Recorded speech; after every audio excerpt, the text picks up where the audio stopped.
হুজুরের দোষ দেওয়ার জন্য সারাদিন বসে থাকে। সারা দুনিয়ায় সব মানুষ দোষ করলে ওটার দোষী মনে করে না।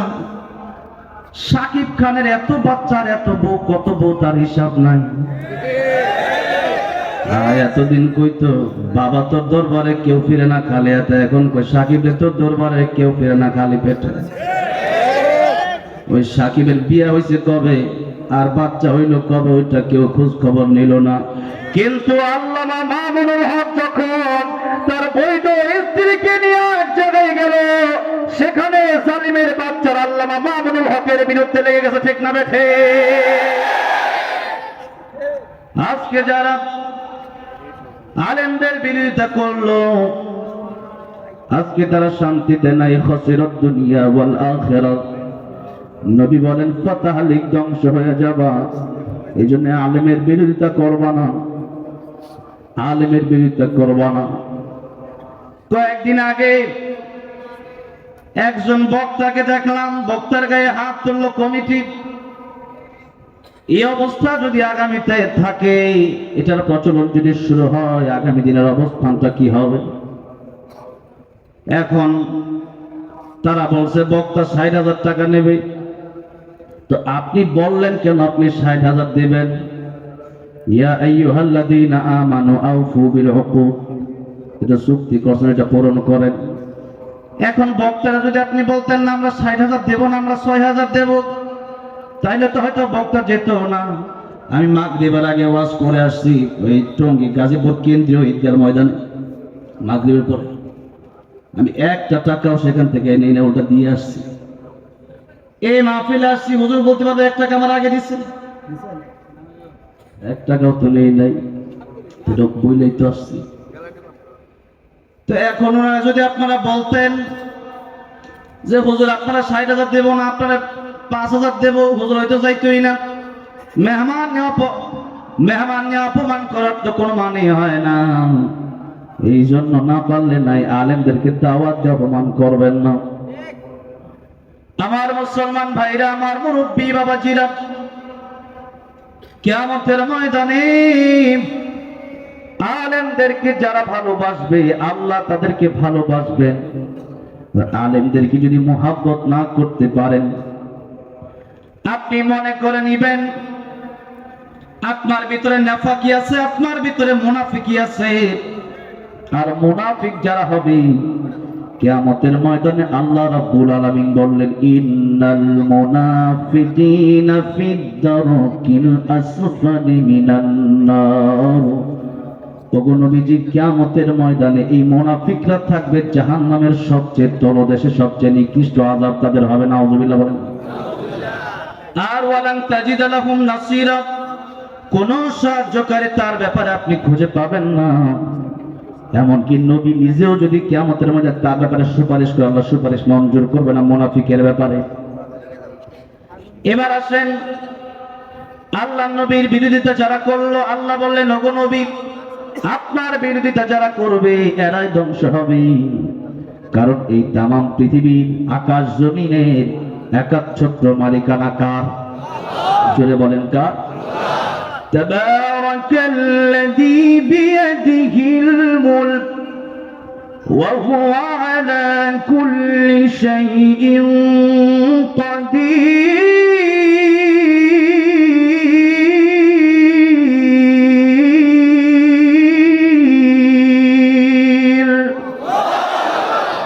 এই দুনিয়াতে যা কিছু আছে, আকাশ থেকে নিয়ে জমিন পর্যন্ত যত মাখলুক আছে, সব কিছুর সবার মালিক কে? সবার মালিক তো আল্লাহ। আল্লাহ চাইলে আজকে পৃথিবী ধ্বংস করে দিতে পারেন। আল্লাহ রাব্বুল আলামিন চাইলে আমাকে আপনাকে বাঁচায় রাখতে পারেন, চাইলে আমাকে আপনাকে মরণ দিয়ে দিতে পারেন। এটা কার ইচ্ছা? আল্লাহর ইচ্ছা। আমার ইচ্ছা অনুযায়ী আমি চলতে পারবো না। যেহেতু আসছি ও আল্লাহর ইচ্ছায় যাবো, আল্লাহর ইচ্ছায় বাঁচায় রাখছেন আমার আল্লাহ, তাহলে গোলামি করতে হবে একজনের। জোরে বলেন তিনি কে? আল্লাহ রাব্বুল আলামিন সূরা রহমানে বললেন ইয়া মাশারাল জিন্নি ওয়াল ইনসি ইন ইসতাতা'তুম أن تنفذوا من أقطار السماوات والأرض فانفذوا لا تنفذون إلا بالسلطان فبأي آلاء ربكما تكذبان হে মানুষেরা জেনে নাও আমার গোলামি আমার হুকুম আমার আইন যদি তোমাদের কাছে ভালো না লাগে বের হয়ে যাও আমার বাড়ি থেকে আমার আকাশ জমিন ছেড়ে তোমরা বের হয়ে যাও আপনাদেরকে জিজ্ঞাসা করতে চাই বাংলাদেশ ছেড়ে ইন্ডিয়া গেলে কি আল্লাহর আকাশ জমিন ছেড়ে দেওয়া হবে নাকি ইন্ডিয়া ছেড়ে আমেরিকা গেলে কি আল্লাহর আকাশ জমিন ছেড়ে দেওয়া হবে নাকি তামাম পৃথিবীর একচ্ছত্র মালিকানা কার আল্লাহ আল্লাহ বললেন লা তানফুযুনা ইল্লা বিসুলতান আমি আল্লাহর আকাশ জমিন ছেড়ে বের হয়ে যাওয়ার মতো কোনো জায়গা তোমাদের নাই সুতরাং আমার আকাশ আমার জমিনে থাকতে হলে আমার গোলামি মানতে হবে কোন বাপ দাদা কোন দুনিয়ার মানুষের তৈরিকৃত ধর্ম মানা যাবে না এবার নবীজি দাওয়াত দিলেন তারা মানল না নবীজিকে তারা হত্যাও করার চেষ্টা করলো এবার নবীজিকে তারা লোভ দেখানোর চেষ্টা করলো বলল তোমাকে ও মুহাম্মদ ভাতিজা তোমাকে আমরা বাড়ি নারী গাড়ি জমি জামা যা লাগে টাকা পয়সা সব দেব তুমি শুধু লা ইলাহা ইল্লাল্লাহ দাওয়াতটা বন্ধ করে দাও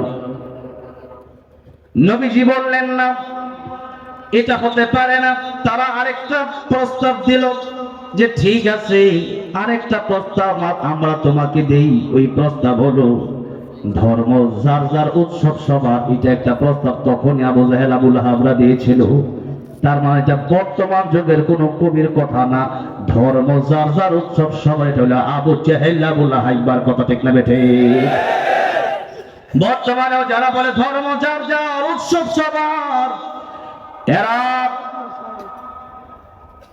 শুধু এরা কবি তো দূরের কথা এরা হলো আবু জাহেল আবু লাহাবের উত্তরসূরি কারণ ধর্ম যাদের উৎসব সবার কবিতা বানাইলে কবিতা হয় না তাহলে ওইটাও তো কবিতা বানানো যায় বিয়া যার বউ সবার এটা এই কবিতা বানাইলে কেউ মানবে না খেত যার ফসল সবার এই কবিতাও তো কেউ মানবে না আয় যার টাকা সবার কেউ মানবে না কি আমি 50,000 বেতন পাই মাস শেষে যদি 10 জনায় কয় তুমি 50,000 পাইছো আর 5,000 করে আমরা সবাই ভাগ করে নিই কেউ মানবে না তো ঈমান আমার ভাগ করে সবাই নিবে কেমনে কিয়ামতের ময়দানে ইব্রাহিম আলাইহিস সালামের বাবা আযর সে আযর তো ইব্রাহিম আলাইহিস সালামের নাম দিয়ে জান্নাতে যেতে পারবে না নূহ আলাইহিস সালামের ছেলে কেনান নূহ আলাইহিস সালামের নাম দিয়ে জান্নাতে যেতে পারবে না লূত আলাইহিস সালামের স্ত্রী স্বামীর পরিচয় দিয়ে জান্নাতে যেতে পারবে না আমার প্রিয় নবী রাহমাতুল লিল আলামিন মুহাম্মদুর রাসূলুল্লাহ সাল্লাল্লাহু আলাইহি ওয়াসাল্লাম নবীর চাচা আবু তালিব নবীর সাথে 3 বছর জেল কাটলেন নবীজির চাচা আবু তালিব ইসলাম ধর্ম গ্রহণ করেন নাই তবে ইসলামের পক্ষে ছিলেন বলেন সুবহানাল্লাহ একজন এখন আছে পিনাকি ভট্টাচার্য দেখেন না হিন্দু কিন্তু কথা বলে ইসলামের পক্ষে বর্তমানের আবু তালেব তারা আপনারা বলতে পারেন বর্তমানের আবু তালেবের ভূমিকা পালন করতেছে কথা কিন্তু হিন্দুদের বিপক্ষে বলে মুসলমানদের পক্ষে বলে বলেন মারহাবা হিন্দু আল্লাহ পিনাকি ভট্টাচার্যকে হেদায়েত দান করবেন কোরআন শরীফের এত সুন্দর তাফসীর করে কোরআন শরীফের তাফসীর করে বলেন মারহাবা চিন্তা করে দেখেন আর একজন হিন্দু নকুল কুমার বিশ্বাস সেও গান লিখছে যদি আগুন লেগে ধ্বংস হয় পৃথিবীর সবের দোকান বিশ্ব থেকে হারাবে না পবিত্র কোরআন আল্লাহু আকবার করবে কেমন করে কোরআন ধ্বংস আগুনের তেজ করবে কেমন করে কোরআন ধ্বংস আগুনের তেজ আছে বিশ্বভর গণিত কোরআনে হাফেজ। ঠিক না বেঠে? এই যে কোরআনের হাফেজরা আছে, কোরআন শরীফের পৃষ্ঠা চালায় দিতে পারবেন, কিন্তু তাদের অন্তর থেকে কোরআন বোঝা সম্ভব হবে? এই জন্য তিনি বললেন, করবে কেমন করে কোরআন ধ্বংস আগুনের তেজ, করবে কেমন করে কোরআন ধ্বংস আগুনের তেজ, আছে বিশ্বভর গণিত কোরআনে হাফেজ, তারা আবার ছাপিয়ে আসমানি গ্রন্থ, বাঁচাবে কোরআনের সম্মান, বিশ্ব থেকে হারাবে না পবিত্র কোরআন, বিশ্ব থেকে হারাবে না পবিত্র কোরআন। ঠিক না বেঠে? আবু তালিব নবীর চাচা ছিলেন কাফের, কিন্তু আল্লাহ নবী বিশ্ব নবী রাহমাতুল লিল আলামিনের বিরুদ্ধে যখন আবু জাহেলের লোকেরা গিয়া বলল, আবু তালিব তুমি তোমার ভাতিজা মুহাম্মদকে কিছু বলবা না, আমরা তার কল আলাদা করো। আবু তালেব ঘোষণা দিল, যা কিছু বলার বলবা, কিন্তু আমার ভাতিজা যে নবী এটা তো সত্য, যদি আমি মুসলমান হই নাই, যা কিছু করবা যা কিছু বলবা সব বলবা, মানতে পারবো, কিন্তু আমার ভাতিজা রাহমাতুল লিল আলামিন প্রিয় নবী মুহাম্মদ রাসূলুল্লাহ সাল্লাল্লাহু আলাইহি ওয়াসাল্লামের বিরুদ্ধে কথা বলবা, তোমাদের কল্লা থাকবে না। আল্লাহু আকবার। আমরা বলতে চাই, আমাদের বিরুদ্ধে কথা বললে আমরা চুপ করে থাকতে পারি, আমাদের বাপ মার বিরুদ্ধে কথা বললে আমরা চুপ করে থাকতে পারি, আমাদের পরিবারের বিরুদ্ধে কথা বললে আমরা চুপ করে থাকতে পারি, কিন্তু আল্লাহর নবীর বিরুদ্ধে কেউ কথা বললে তার কল্লা বিখণ্ডিত করে দেওয়া হবে। রাজি আছেন? কারা কারা দুই হাত আল্লাহর উঠায় দেখা।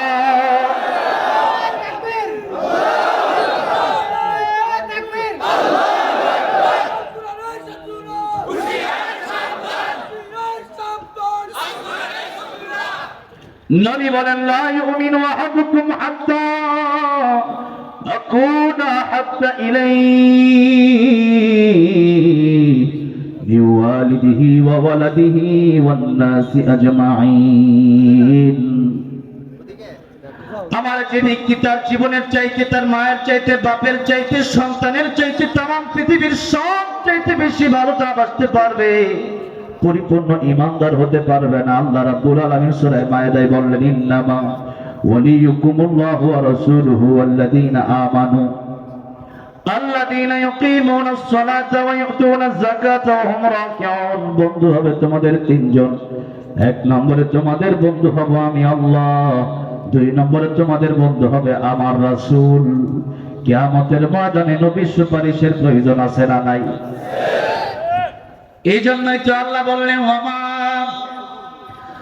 আরসালনাকা ইল্লা রাহমাতাল লিল আলামিন।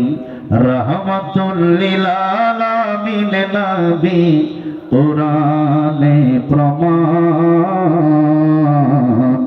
আশিক বিনে কে বুঝিবে আমার দয়ার নবীর শান। ঠিক না ঠিক? নবী আমার মদিনারি বুলবুল,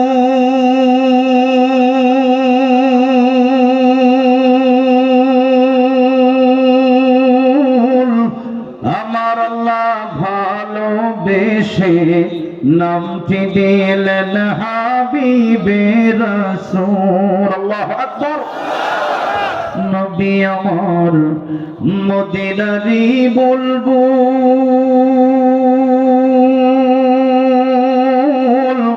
আমার আল্লাহ প্রেম করিয়া নামটি দিলেন মুহাম্মদ রাসূল।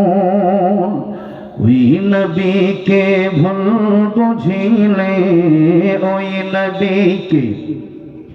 ওই নবীকে ভুল বুঝিলে থাকবে না ঈমান।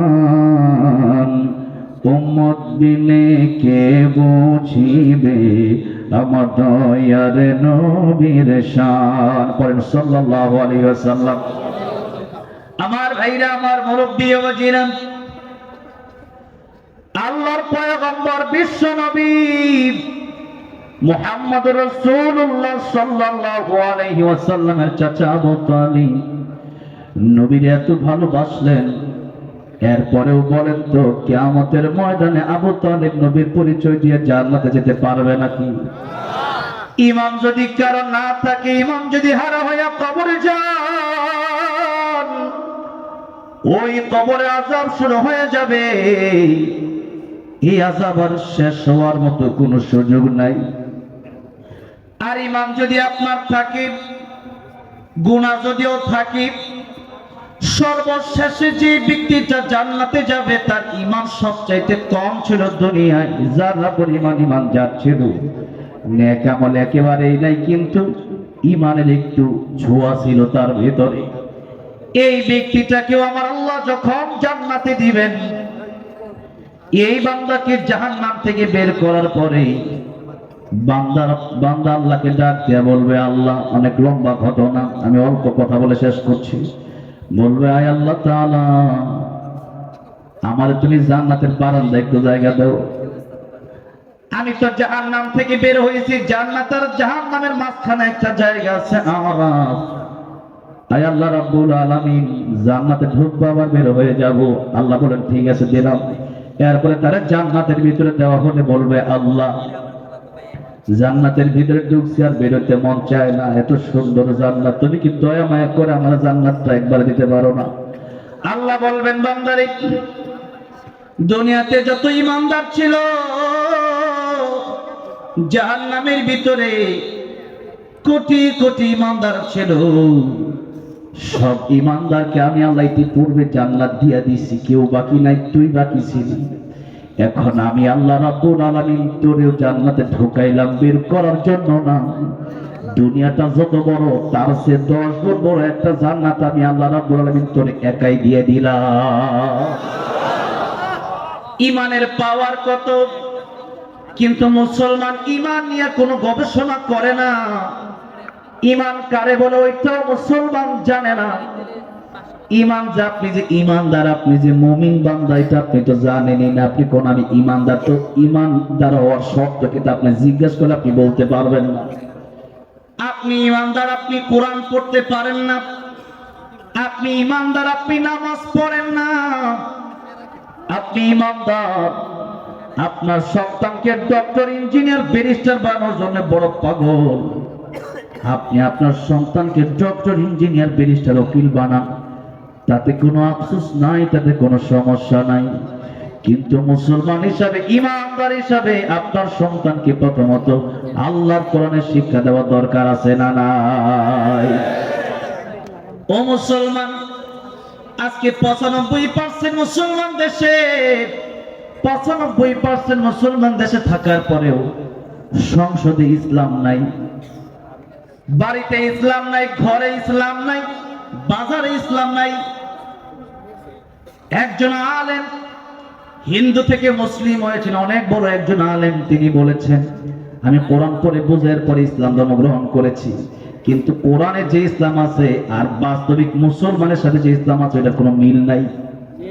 কোরআনে একরকম ইসলাম, আর সাধারণ মানুষের ভিতরে আরেক রকম ইসলাম। আগের মানুষের ব্যবহার দেখে মানুষ কালিমা পড়ে মুসলমান হয়ে যেত, আর বর্তমান মুসলমানদের ব্যবহার দেখে মানুষ চিন্তা করে ইসলাম ধর্ম গ্রহণ কেমনে করব। এই তো আমাদের মুসলমানের মুসলমানিত্ব। এই জন্য একজন কবি বলেছেন, নামে মুসলমান নাকি কামে মুসলমান তুমি, নামে মুসলমান নাকি কামে মুসলমান, নামে কামে মিল না হলে, নামে কামে মিল না হলে বইবে যে তোফান তুমি, নামে মুসলমান নাকি কামে মুসলমান। ঠিক না ঠিক? এই জন্য নামেও মুসলমান, কাজেও মুসলমান হওয়ার দরকার আছে না নাই? আয় আল্লাহ, তুমি না বলছো ওয়ালা তামুতুন্না ইল্লা ওয়া আনতুম মুসলিমুন, মুসলমান না হয়ে কবর আইসো না। উপায় নাই, উপায় নাই। কবরে যাওয়ার পরে আযাব শুরু হবে। এক একটা হাতুড়ির বাড়ির ওজন কত নবী বলেন? ওই উট পাহাড়ে যদি এক একটা আগুনের লোহা দিয়া বাড়ি দেওয়া কত, উহুদ পাহাড় ফেটে চূর্ণ বিচূর্ণ হয়ে যেত। ও মুসলমান, 3.5 দুটি নিয়ে এত বাহাদুরি আপনার। এবার আসেন কিয়ামতের ময়দানে। আবু তালেব জান্নাতে যেতে পারবে না ঈমান ছাড়া। নবীরে বলল বাড়ি দেব, গাড়ি দেব, নারী দেব। নবী কয় না না, বাড়ি নারী গাড়ি দিয়ে কিচ্ছু হবে না, ঈমান যদি না থাকে আমি জান্নাতে যেতে পারবো না। ঈমান না থাকলে পরে উপায় নাই, উপায় নাই। এই যে নবীজি দিলেন ঈমানের দাওয়াত, তারা দিল বাড়ি গাড়ি নারীর দাওয়াত। এবার তারা বলল মুহাম্মদ তুমি ক্ষতিগ্রস্ত হয়ে গেছো, তুমি ক্ষতিগ্রস্ত হয়ে গেছো। বাড়ি নারী গাড়ির জন্য মানুষ কত কি করে, সারা জীবন 40-50 বছর চাকরি কইরা একটা ফ্ল্যাট কিনে, 5 কাঠা 1 বিঘা জমি কিনে, একটা গাড়ি কিনে, আরেকটা বিয়ে করে, সারা জীবন হারাম সুদ ঘুষ খেয়ে পড়ে। ও মুহাম্মদ তোমার কাছে তো আমরা কিচ্ছু চাইনি, দাওয়াতটা শুধু বন্ধ করবা, বাড়ি গাড়ি নারী যা লাগে সব দেব, ক্ষমতা দেব। নবী বলেন এগুলার কোনো দাম নাই। আল্লাহুল মাওলা ফালাহুল কুল। আমার আল্লাহরে চাই আমি, আমার আল্লাহরে চাইলে আমি সব পেয়ে যাব। আর তোমাদের এগুলার কোনো দাম আমার কাছে নাই। তোমরা তো বাড়ি গাড়ি নারীর কথা বলছো, আমার এক হাতে যদি এগুলো তো সম্ভব, বাড়ি গাড়ি নারী দেওয়া তো সম্ভব, ক্ষমতা দেওয়া সম্ভব। আমার এক হাতে যদি আকাশের চন্দ্র এনে দাও, আর এক হাতে যদি আকাশ থেকে সূর্যটাও এনে দাও, আমি নবী লা ইলাহা ইল্লাল্লাহ দাওয়াত থেকে একটা সেকেন্ডের জন্য পিছপা হব না। জোরে বলেন সুবহানাল্লাহ। এবার তারা বলল মুহাম্মদ বাড়ি গাড়ি নারীর ক্ষমতা কিছুই নিলাম